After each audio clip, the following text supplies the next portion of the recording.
I think Dorothy Sayers rightly says that we shouldn't call them the seven deadly sins because they're really the roots of the sins themselves, and so it's misleading. So she says a better term would be the capital sins, the heads of all sin.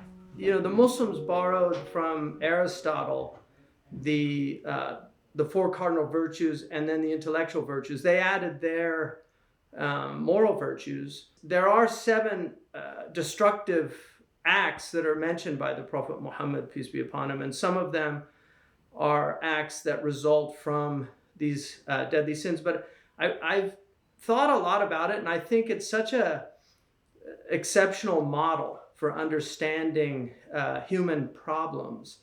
And I wanted to start by just asking you, I was thinking the other day about the two foundational texts of our tradition in the West, arguably, obviously, I mean, there'd probably be dissent on this, but arguably are the Iliad and the Bible.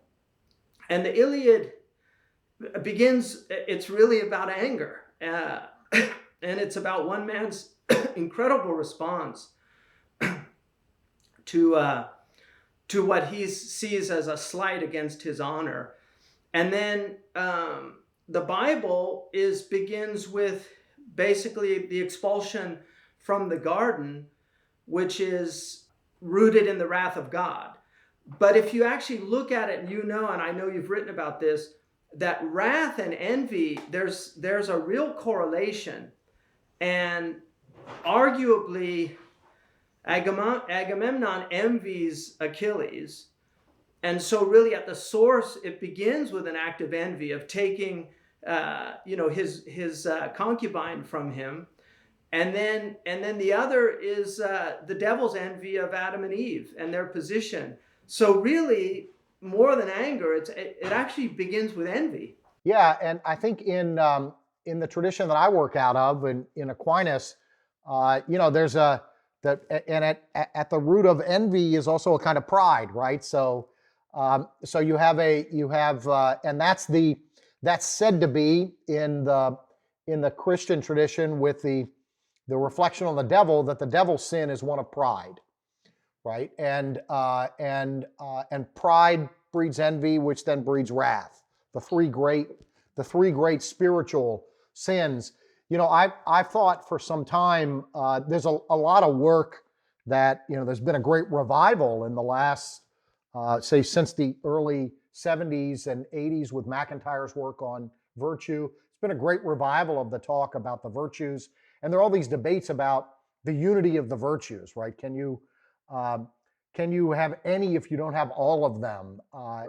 But a more interesting topic in some ways is the unity of the vices, right? And I think particularly with those three, as they're called, spiritual vices, pride, envy, and wrath, that there's a deep interconnection between them. And Aquinas and Dante both lay out pretty clearly the way in which envy naturally leads to wrath. And so I think it's not surprising that in these foundational texts, you would find that connection, and you would find the sort of archetypal reflection in the Iliad, as you mentioned, and in Genesis, of the roots of our disobedience, the roots of our disorder, the roots of our self-destructiveness and our destructiveness of our communities, that there would be a deep connection between envy and wrath. Right. And, if our culture does focus on the sins, it's always the carnal sins, which are obviously the lesser sins than the actual spiritual sins, which are much more demonic because they're really perversions of nature. So they're love perverted, as you know, they would be looked at as love perverted. And I think, the Islamic tradition definitely sees pride. There's a debate about this, but is it pride or is it envy? And the majority side on pride, that pride really it kicks it off because the devil is displaying his pride in not willing to acknowledge Adam's position. there's another very interesting aspect also about pride coming before the fall, right?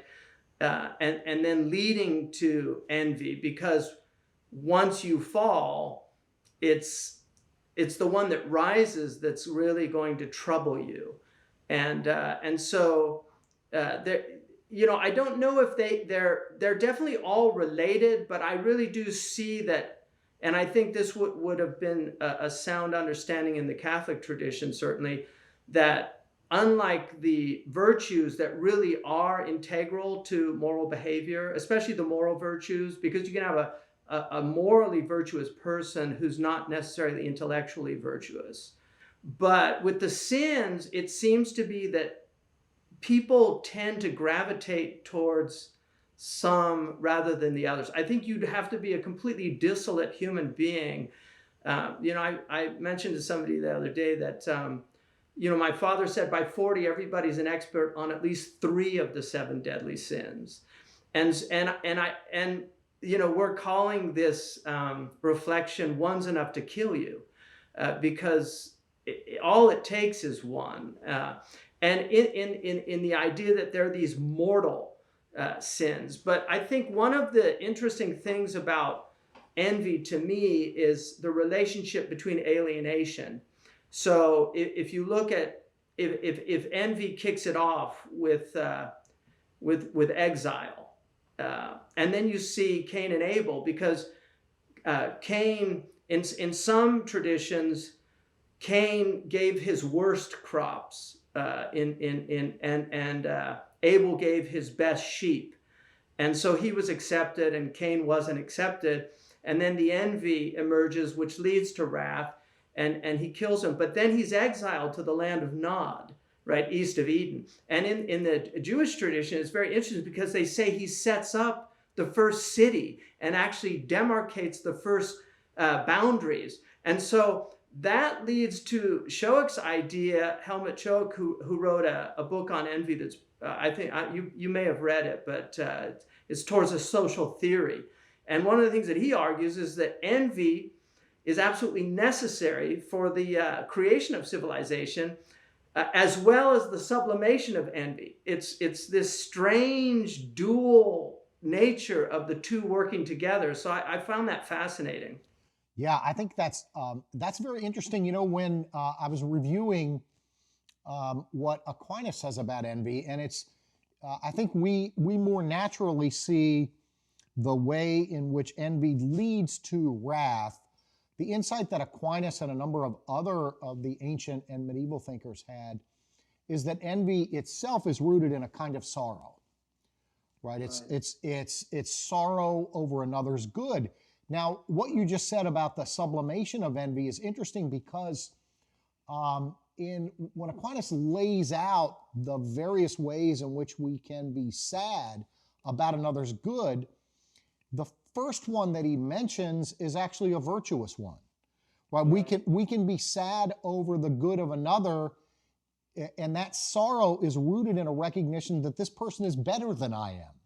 Right.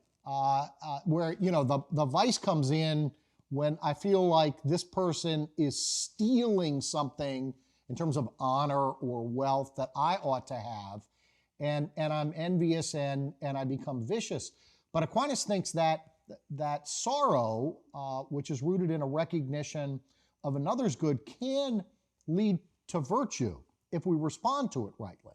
So if I respond to the fact that I'm sad, that I recognize someone actually is better than I am, right? And we have this experience. I mean, he's thinking mainly of moral, but we have this experience all the time, right? Of recognizing someone's smarter than I am, someone's better at this than I am, someone's a better athlete.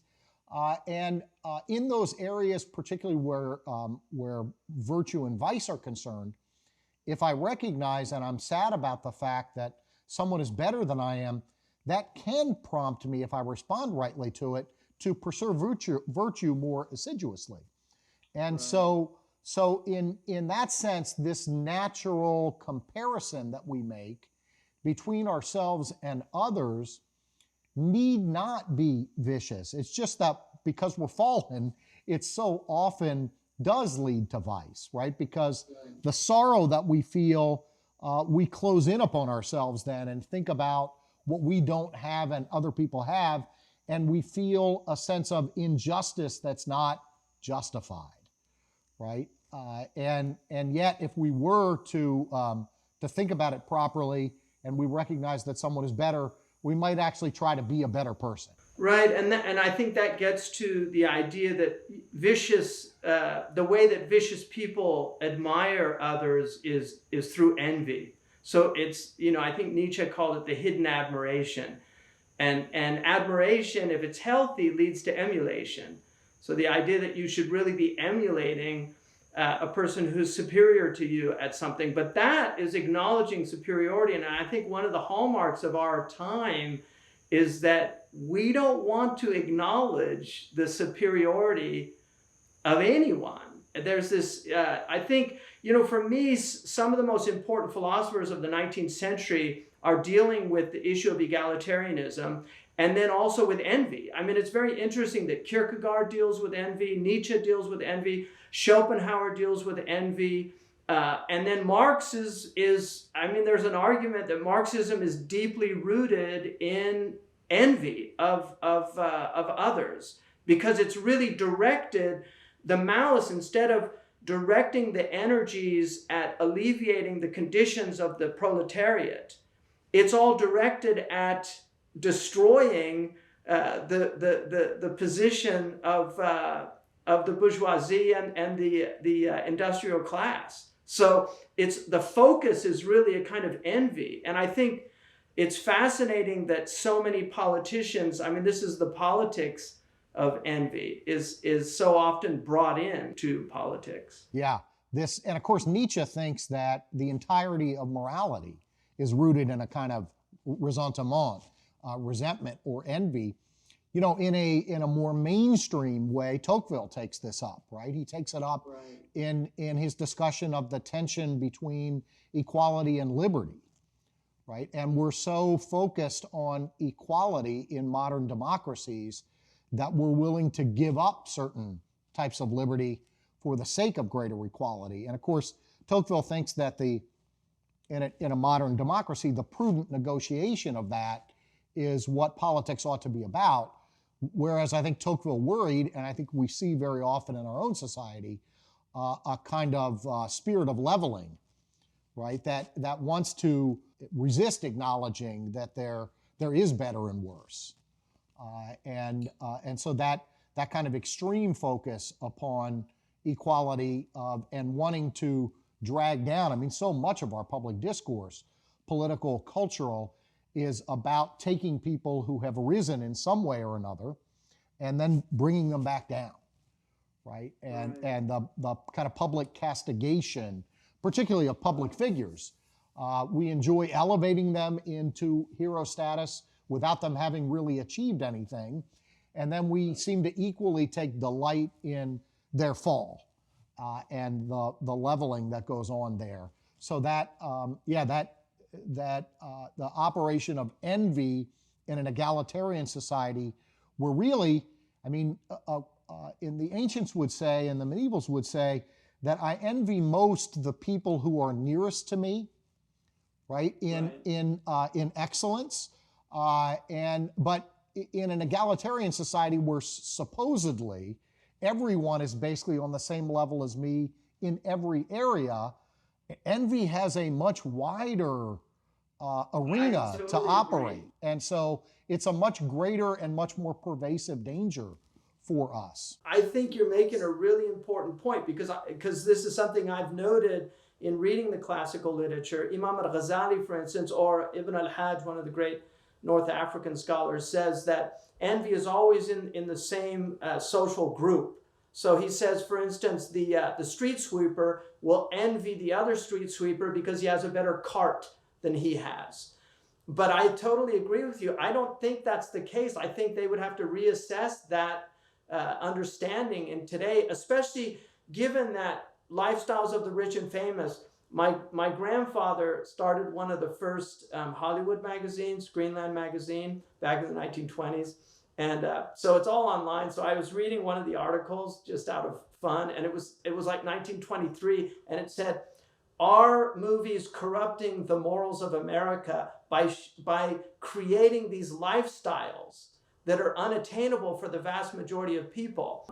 So it's interesting. Lifestyles of the rich and famous leads to this thing. Another aspect, which to me is interesting and gets to the heart of what you were just saying, was I think Kierkegaard, Nietzsche, and others would have seen, maybe nostalgically, but looked upon the heroic age as an age that really at the heart of that heroic age was this acknowledgement of arete, of excellence, of what we call ihsan.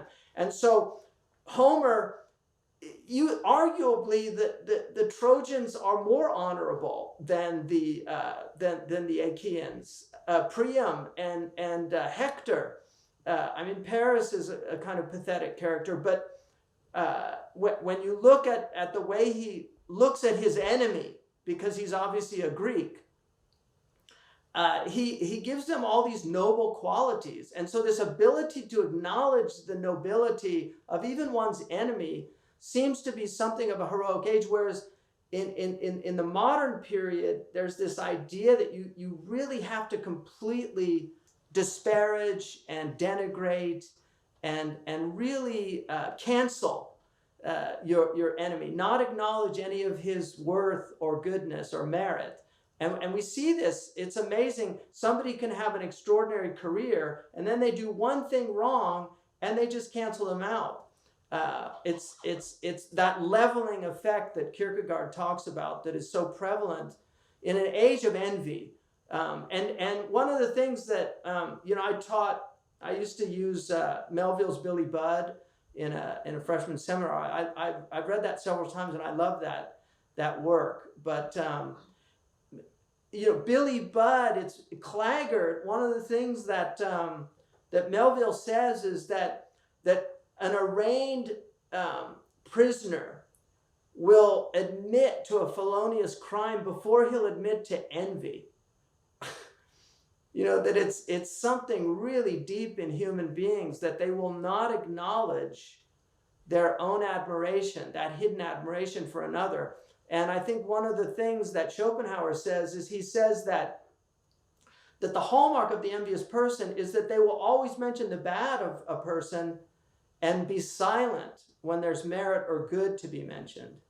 I was thinking as well, I think that's right. I mean, the question, who or what do you admire, or who or what do you look up to, right, is a question that I think if we don't pose it that often. And I think for young people, it's harder and harder to give an answer to that because of this leveling. It strikes me, it's also the case, I'm thinking again of MacIntyre's notion of excellence as a good that's intrinsic to a kind of practice, right? So there are goods that are intrinsic to the practice of medicine. There are goods that are intrinsic to the playing of basketball or another sport, and the way in which we all pursue those goods and the practices better is by acknowledging types of excellence and attempting to imitate them, right? Well, what happens when we lose that appreciation? And again, even in our opponent, right? We ought to be able to, as you just mentioned, we ought to be able to recognize excellence, and sometimes grudgingly, but we ought to acknowledge it. What happens when you lose that for MacIntyre is that the practice becomes about the goods that are external. So money, fame, honor, right? These things become more important than the excellence that's intrinsic to whatever the game or the pursuit happens to be or the practice happens to be. And I think we see this all over the place in our society. We see it in the corporate world. We see it in medicine. We see where people are losing or sacrificing the pursuit of the excellence of a particular craft for an external good, for competing for honor, for money, for fame, for popularity. And it does seem to me that that's also connected. I don't know what's cause and effect in this, but it is connected to envy, right? Because if you can't admire the excellence in the performance of another person, what you're doing is thinking about the way in which that person is honored or rewarded in what you take to be an exorbitant manner that's detrimental to you. And I think so. I think there's a deep connection there. If we can't, as you put it, if we can't acknowledge the excellence, even in our enemy or in our opponent, then we lose the ability to pursue excellence to some extent ourselves. And that gets to the idea of the perverted love, that envy is essentially a perverted love of your own good, that it's perverted in the love of another's goods and a desire that they lose those goods because somehow that causes some type of loss in your own status and your own position. One of the fascinating things I think about the pre-moderns is sumptuary laws. You know, these laws that were designed essentially to sublimate envy and to maintain a kind of Spartan character, because luxuria, the sin of luxuria, is one of the seven deadly. Was seen as something that would eventually corrode a people to the point where they lose their ability to regenerate as a culture, and then they basically dissipate into kind of nothingness. And arguably that's kind of happening now. But I was struck by the fact that sumptuary laws were so universal. Like you found them all over the world. And the Spartans, for instance, didn't allow their women to wear gold or silver. The men couldn't wear jewelry. They could only have furniture in their houses that were made with simple instruments like axes, and so they couldn't ornament them as they do, for instance, in this fireplace behind me, which is ornamented beautifully in Germany, of all places. And you also had, for instance, in England, I think in the 14th century, one of the kings actually prohibited people from eating meat more than once a day. In our tradition, Omar ibn al-Khattab, the second caliph, actually prohibited people from eating meat twice a day. And part of it was to prevent luxury from really setting in. But another aspect of it was that you sublimated the envy impulse, which is very strong in people. I heard from a Saudi Arabian historian told me that one of the reasons why King Abdulaziz had a uniform, so all the Saudi men wore that white robe with either a red or a white ghutra, was he didn't want distinction in clothes between the rich and the poor, so that the poor didn't feel left out. And I think a lot of the sumptuary laws related to dress, we had them here in the colonies. There were sumptuary laws in the 17th century in New England.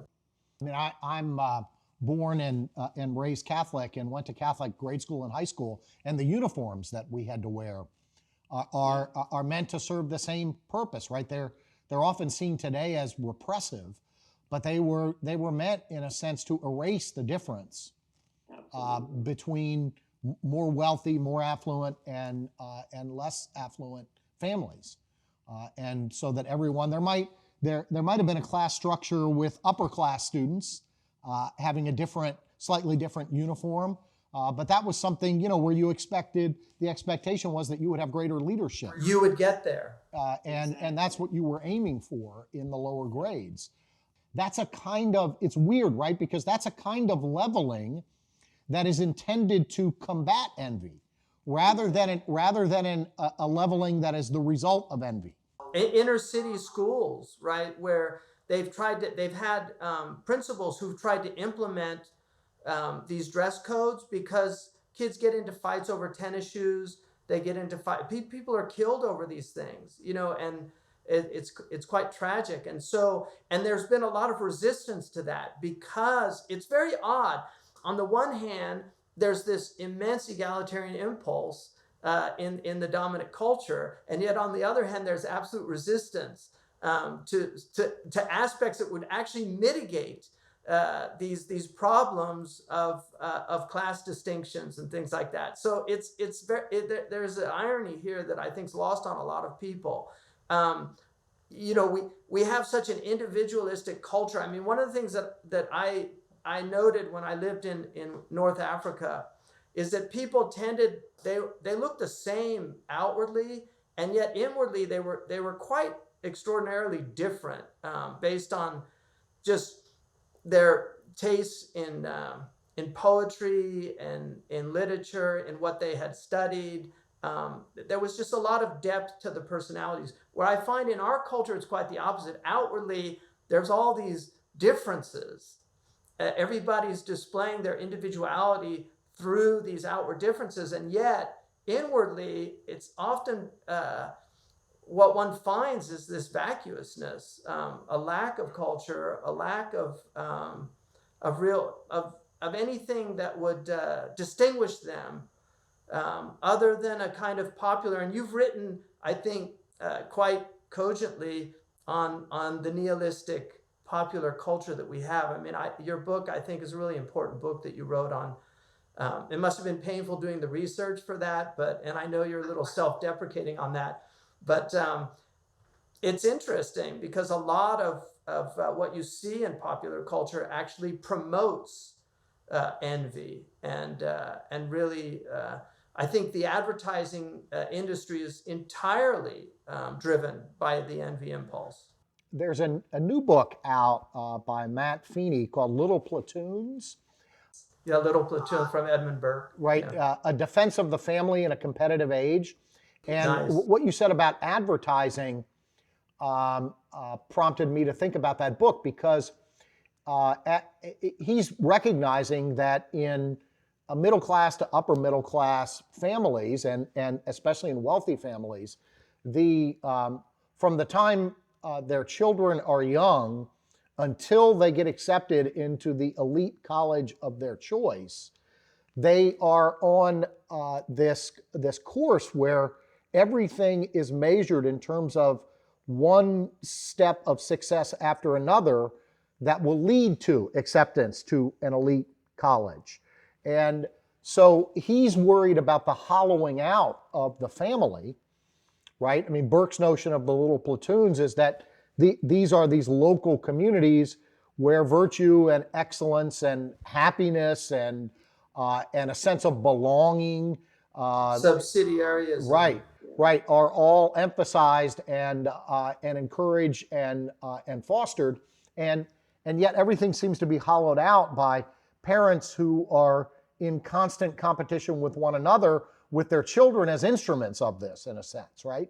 Because their children success in this or that arena, and you multiply the arenas, but all leading to the chance of success of getting into an elite college. That the whole of family life seems to be in a way hollowed out. And of course, there is a kind of advertising campaign that universities and people are engaged in to get students to do what they need to do in order to be successful at this higher level. You know, it's remarkable. I was working on a piece a couple of years ago about the decline of high school student and college student involvement in the workforce, right? Because this, at least when we were young, getting your driver's license and getting your first job were the two great avenues of independence and of developing yourself to some extent independently of your parents and your teachers. Right. And now students their parents are still driving them around in carpools, and the participation in the workforce has declined enormously. And it's not that these young people are slackers, right? They're taking 8 AP courses, they're involved in year-long sports, but they're being constantly monitored by adults and measured in accord with success that will lead to what? To acceptance in an elite college. And so it's not that young people it's actually what we as adults have done to young people. They're not slackers. They don't lack generosity. They don't lack energy. It's that we have taken away the kind of independence that they need and the freedom that they need to develop a healthy sense of individuality. And of course, when they're tracked along the same track with everyone else, to go back to our topic of today, the occasions for envy in families, from students in classes, in sports, in clubs, the occasions for envy are just multiplied. And the prod to be envious is multiplied. Alan Bloom, in his writing on Rousseau, and Rousseau's notion that civilized artificial culture leads me to live a life in the imagination of others, right? So, and Bloom says this is the sort of existence where when I think of myself, I think only of others. And when I think of others, I think only of myself, right? So when I'm thinking of myself, I'm thinking about other people's opinion or impression of me. And when I think about others, I'm thinking about what I can get from them. And this is the this is the culture. It struck me what you said about NVIDIA as being a type of disordered or seeing askance, right? Or seeing cross-eyed. I think Tony Esolen has a note about that in his edition of the Divine Comedy. So that Dante symbolizes that by them having their eyes shut. They're also, in a way, moving in a way that they have to move together as a kind of chain, right? So that the correction is something to the eyesight and also a recognition in the purgatorio of my dependence on others, right? That and that's not a dependence of what can I instrumentalize others to get out of them, but of a dependence in humanity, right? That I deeply depend upon others, so that, you know, authentic friendship would be, for example, one of the great counters to envy. And in a society where you see, as we do, declines in authentic friendship and spikes in loneliness, you would expect that sorrow that wells up it's partly just a sorrow from being isolated, but it's also a sorrow that wells up as I look at images of apparently happy people who are not me. That breeds a kind of sad envy that I really wish I had what these people have and I don't. That can lead to anger, but it can also just lead to greater and greater depression and alienation, as you mentioned earlier. So I think that that notion of how I see others and how I think others see me, right? I mean, that the construction, the line from Prufrock that Eliot uses, a time to prepare a face to meet the faces that you meet, right? That's what Facebook is constantly about, or Instagram now, which is much more. It's only old people like us on Facebook now. It's Instagram and elsewhere, but TikTok, yeah. But this construction of images for others, and then the looking at others and seeing their images. So that, it's it is a, as you mentioned already, it's a great breeding ground, another great breeding ground for envy. People really are bothered by other people's excellence, by other people's success.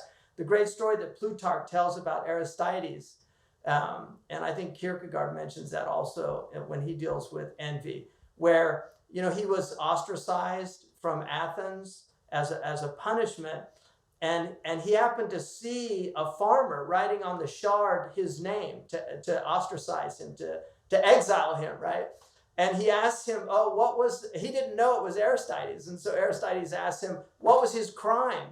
And he said, I don't know, but I just hate hearing the fact that this guy's the only just man in Athens. So he uses that as his kind of, you know, reason for ostracizing him. And so there just seems to be this real problem that a lot of people have with the success of others. But one of the things that Epstein points out about the Jewish community in Vienna, he says, consider these rough statistics from the Vienna of 1936, a city that was 90% Catholic, 9% Jewish. Jews accounted for 60% of the city's lawyers, more than half of its physicians, more than 90% of its advertising executives, and 123 of its 174 newspaper editors. And this is not to mention the prominent places Jews held in banking, retailing, and intellectual and artistic life. The numbers 4 or 5 years earlier for Berlin are said to have been roughly similar. So when the rise of the Nazis, what they did, and one of the reasons that they the ruling class promoted Hitler, they saw him as a lesser of two evils because he was directing the resentment of the poor in Germany. As you know, the Marxists were on the rise in Germany. So he was directing their resentment, their envy, their deep envy to this Jewish community. And Thomas Sowell was asked by a rabbi, what would you recommend to the Jews to mitigate the anti-Semitism in this country? And he said, failure. So it's very interesting that there's just a lot of people that are so troubled. And this is where Shoek says that a civilization will flourish to the degree with which it sublimates that envy impulse, because one of the traditional Christian treatments for envy is in Philippians, where it says, "Rejoice when others rejoice, and mourn when they mourn." Yeah, that's beautiful. It makes me think of the way in which Aquinas, although he doesn't draw an explicit parallel between them, but the difference between envy and mercy for Thomas Aquinas, right? They're both rooted in sorrow over another, right? So envy is rooted in sorrow over another's good fortune, Right. that you despise, and mercy is rooted in sorrow over another's misfortune, right? And it's important for Aquinas. It's tough to get this.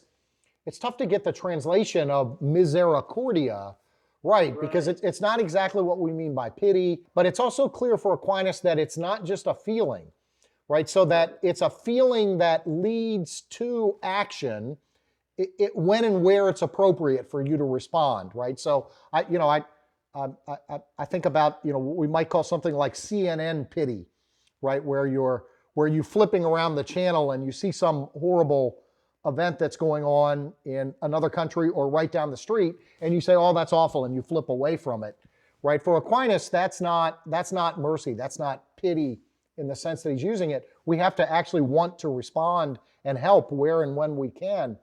But that's the corrective in a way to envy, right? Is this sorrow over the ability to feel sorrow, not at another's good fortune, where I'm thinking more about myself and how this makes me look bad, but to feel sorrow at those who are less fortunate than I am, and to realize that I've been put in a position where I ought to respond to alleviate that misery in whatever way is appropriate for me. There's no absolute rule there as to what the requirement is for me in a certain circumstance, but that, I think, is an important corrective where I'm pulled out of myself into a love and service of others through mercy, right? And Aquinas actually, I think you can see a bit of a criticism of even the pagan philosophers here, right? Because the aiming for a certain kind of self-sufficiency through virtue in the pagan philosophers, right? A happiness that can't be taken away from me. Aquinas says at one point about mercy that it is the proud and the self-sufficient who deem others to justly suffer their miseries. Yeah. Right? So this judgment that I make, I can look at people who are doing better than I am and think they don't deserve that. I can look at people who are worse than I am and think they do deserve that. Right. Right? So this harsh, self-righteous sense of justice or of suffering injustice of myself goes in one direction with those who are doing better, and in another way with those who are doing worse. Whereas, as we've already talked about, the appropriate response to someone who's better than I am is to say, how can I be more like that person? Right. And the appropriate response to someone who is suffering misfortune that's unjustified is for me to recognize that could well be me, right? Is to recognize, and that, again, that sense of my dependence. Alistair McIntyre, in his book, Dependent Rational Animals, spends a lot of time at the end of the book on this notion of misericordia, which he calls just generosity, right? It's a generosity that's actually required of me as a matter of justice, that I recognize in those who are less fortunate than I am a shared human condition. Right. And I don't feel proud at the fact that I am not suffering the same misfortune. I, in fact, feel mercy for those who have suffered what I may well have or may suffer at some point in the future. And I'm moved by our common humanity and my sense of dependence upon God's mercy, especially, to exercise mercy toward others.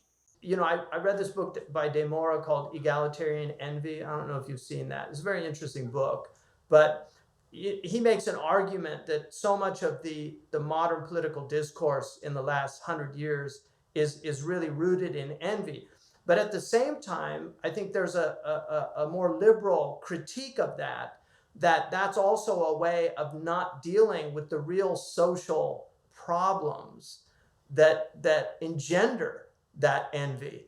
That 19th century labor laws were horrific, and we did a great deal to mitigate them, and which is probably one of the reasons why Marx's prediction of the revolution just did not come about in the places that he said that they would come about. And certainly America was one of those places. Whereas now you see America really sliding into almost 19th century type of condition, where you have just large numbers of homeless. We've got Hoovervilles all over the place, California. They come to California. And so you're getting at the corporal acts of mercy, this idea that this is one of the ways that we mitigate this animus that is engendered by the utter neglect of those really suffering, because they are suffering, and not using as an excuse for their suffering the warrantness of that suffering, that somehow they deserve it because, the undeserving poor was a 19th century term, right? And Shaw has great fun with that in Pygmalion.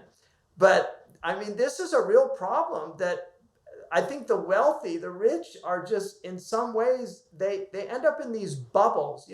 Believe it or not, I actually went to Davos for several years, to the World Economic Forum. It's a very interesting place where they bring in people who are religious leaders, intellectual leaders, and then celebrities that hobnob with these incredibly successful industrialists and heads of corporations and heads of state and all these things.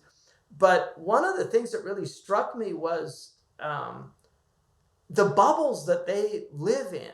I don't know if you read Amy Chua. She became famous for the Tiger Mom, I think, the homage to the Tiger Mom. But she actually wrote a book Political Tribes, which I found fascinating. And she wrote another book, which really floored me, which was called, The Triple Package.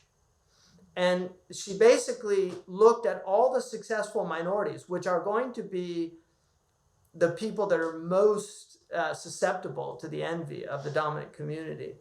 And she found that they had three qualities. That one of them was a sense of superiority, and the second was a feeling of inferiority, and the third was delayed gratification. And this triple package enabled them to be incredibly successful. So an example of superiority, she says, is like the Cuban community, who don't see themselves as Latinos. They see themselves as Cubanos, like they're distinct. And but at the same time, they feel like they have something to prove, that gives them that drive. And so you'll have like Marco Rubio, if you look at somebody like that, whose parents sacrificed for him to be in the place he's in.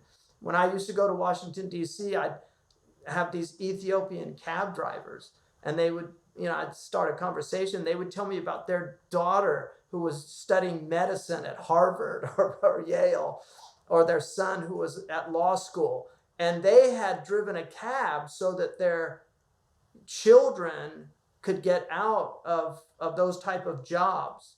So I think the American dream has become an immigrant's dream, whereas for Americans that are born here, it's become an American nightmare. And so the possibility for resentments and envy towards this community is really great. And I think one of the things that, for me, the most important thing, and I would argue in all of these sins, is that if we don't have some type of restoration, and I know you and I concur on this issue, but if we don't have some type of restoration of spiritual practices that enable people to really fight these deep, dark impulses that are human. And that's why these ideas are so universal. The Buddhists talk about the six poisons, uh, and and uh, and we have the seven deadly sins.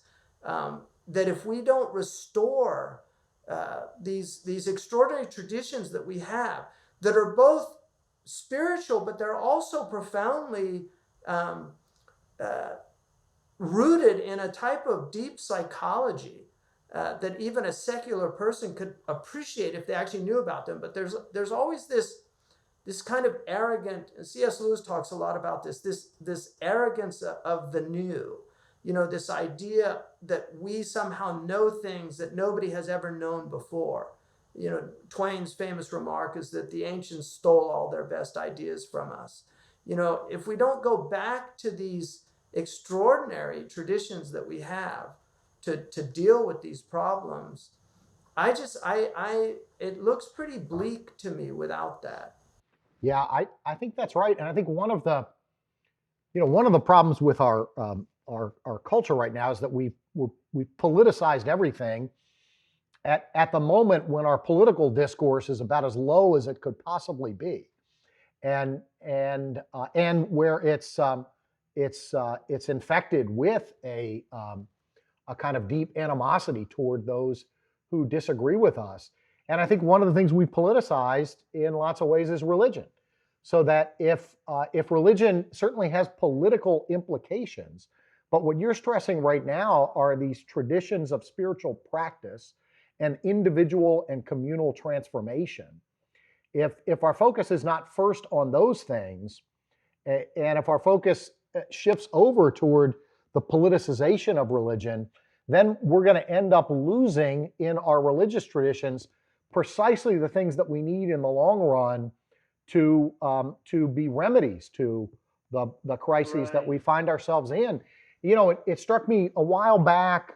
You mentioned this kind of restlessness of the envious, and it's interesting that in Aquinas, just before he discusses envy, he discusses sloth or ecchadia, right, which is a kind of sorrow over the divine good. Right? It's again rooted in a kind of sorrow. But it leads to, we tend to think of sloth as laziness, but for Aquinas, it can just as much lead to a kind of restless busyness as it can to lethargy. And so that lack of being able to rest in the divine presence, the inability to sense our belonging to God and to a people of God, that leads to envy and to other kinds of restlessness. I think that's absolutely true. The Prophet Muhammad, peace be upon him, he said that envy will eat good deeds like fire eats dry kindle wood. That it's a very corrosive and destructive vice. I think Socrates called it an ulcer on the soul. That it eats away at the soul. And I think in many ways it's eating away at the heart of our culture right now. I think the great vice of capitalism is greed, the deadly sin of greed. But the vice of socialism and Marxism is envy. And so if we don't, I think you're absolutely right that too often we politicize spirituality, whereas we really need to spiritualize politics. And that's a very difficult equation because it's so easy to see how spiritualizing politics can be corrupted into politicizing spirituality. Well, or even just focusing upon the extra political, at least in its foundation and in its initial moments, the formative experiences of spiritual transformation, which are not primarily political, right? And they do have political implications, but part of the political implication is what we were saying earlier about the recognition of the need for mercy, the recognition of the need for outreach to those who are less fortunate and have need of resources that we may have, and the recognition of that common humanity and the common dependence and contingency of the goods that we all possess. Yes, in thinking about the things that counteract envy, I mean, certainly mercy is one of those. Generosity or liberality, as the ancients called it, but I would think even more gratitude, right? Joseph Pieper, who writes so wonderfully about the virtues out of the tradition of Aquinas, says the just person who recognizes his existence as a gift will be more inclined to give where there is no clear obligation to give, right? Because that person will recognize in his or her soul that everything that we have is a gift. And so that recognition and the gratitude that springs from that recognition is the antithesis of resentment and envy. It's the deepest way of cleansing the soul from resentment and envy, is to experience one's entire being as a gift, right? And that experience of one's being, one's existence, and all of the things that one has achieved as gifts should be the thing that frees us from. That's the spiritual formation, right? The spiritual practice of gratitude that frees us from envy and frees us from resentment and allows us to gladly give to others, even where there's no clear-cut obligation. Right. It's interesting. I think that gets to the root of one of the definitions of envy, which is the disaster of counting other people's blessings. That gratitude is counting your blessings, but envy is a result of counting other people's blessings. And I think gratitude, and also caritas, right? I think that was traditionally seen as the primary corresponding virtue to the vice of envy, because it's really about love of neighbor. It's a perversion. And it's very interesting, I think, that out of the 10 commandments, 4 of them deal with envy, really, which is quite extraordinary when you think about it, because murder, the first murder was out of envy. And then you have, like false witnessing. I mean, that's Claggart, his false testimony for Billy Budd. And then coveting, of course. And then coveting your neighbor's spouse, to use a more politically correct iteration, and coveting your neighbor's goods. There's obviously a lot of this could go on for a great deal of time, and obviously both of us have thought a lot about this problem. I think one of the most interesting things in the Islamic tradition to me is they say al-hasud la yasud. Enviers never get into positions of power or authority or responsibility. That it really obviates that possibility. And there's a lot of envy in many places that are not successful as countries. Like, you really see it. There's places, I know a friend of mine who lived in one of the Muslim countries said that at night people would sneak in new furniture because they were so worried about what the Spanish call mal ojo, the evil eye. Aquinas talks about the evil eye and tries to give it a rational explanation through the humors. But the evil eye it's everywhere.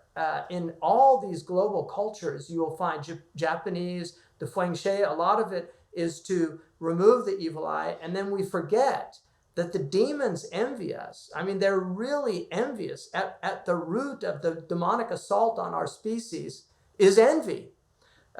In India, in northern India, they have these beautiful trucks that they adorn, that they drive on these roads. And on the back of the truck, it's got this Borhi Nazar, Wale, Teramu Kala, something like that. I'm probably mangling the pronunciation, but it's, if you give me the evil eye, may your face turn black, because people see the trucks and they desire the trucks. And so again, religion gives us an awareness of this sin that our civilization seems really loath to even discuss. I mean, Shakespeare has Othello. I think Ben Stiller did a film called Envy, but it's really not really addressed in popular culture to the degree with which it should be. And so this conversation, I hope, is a way of for those who hopefully will see this, just a way to get people to think about these problems, because they are real problems. They're social problems. No, this was great. Thank you.